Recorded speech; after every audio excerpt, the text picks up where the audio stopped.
Hello friends, today I thought that since I keep getting all sorts of questions from people related to Squint surgery, why not address them today? So on that topic, I will talk to you a bit today.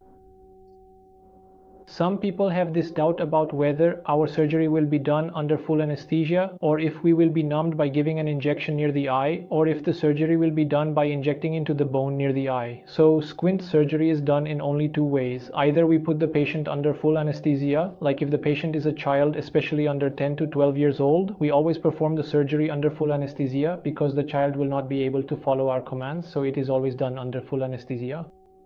If the patient is an adult, say around 25 or 30 years old, then we prefer to give an injection near the eye, numb the eye, and then the operation can be done comfortably without any issues.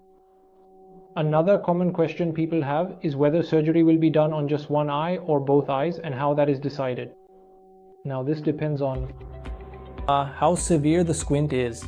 If the squint is significant, then we have to divide the squint surgery between both eyes, and we also need to see if the vision in one eye is weaker. If the vision in one eye is less, we prefer to operate on that eye only. The rest depends on the discussion between the doctor and the patient about how to proceed, and also on the doctor's preference, what gives better results. Based on that, it is decided how the surgery should be done, but it doesn't make any difference to the results. Whether we operate on a single eye or both eyes, the results are almost equivalent. Another common doubt people have is whether this surgery is painful.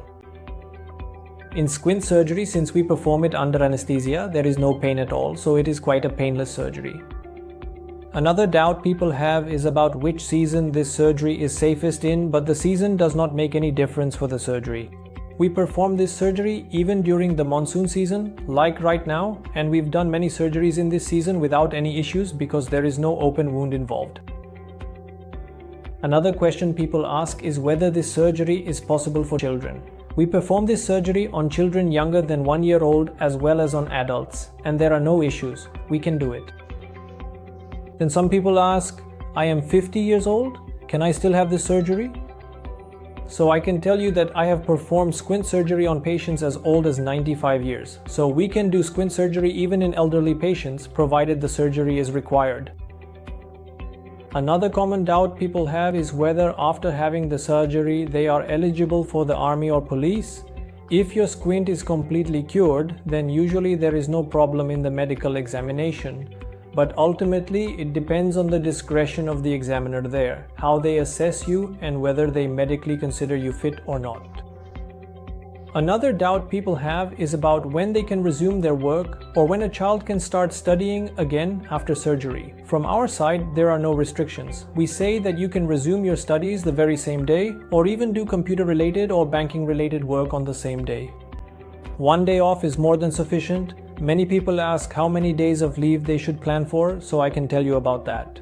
We have patients coming from very far away. For example, today there was a patient from Jharkhand who underwent surgery and he came with just 1 day of leave. He had his surgery today and will return tomorrow. So for us, 1 day off is more than sufficient. There is no other requirement. You can resume your work the next day as well. Another common question people have is whether squint can return after squint surgery. In this, it is important to note that if the vision in one eye is very poor, meaning extremely low vision, then there is a possibility of the squint returning. Or in cases where the eye turns outward, in some of those cases, which we explained beforehand as part of the prognosis, there is a certain percentage possibility that the squint may come back. In cases where the eye turns inward, the chances of the squint returning are almost negligible. Hopefully, I have been able to address all your questions through this video and you have found it helpful in some way. Thank you.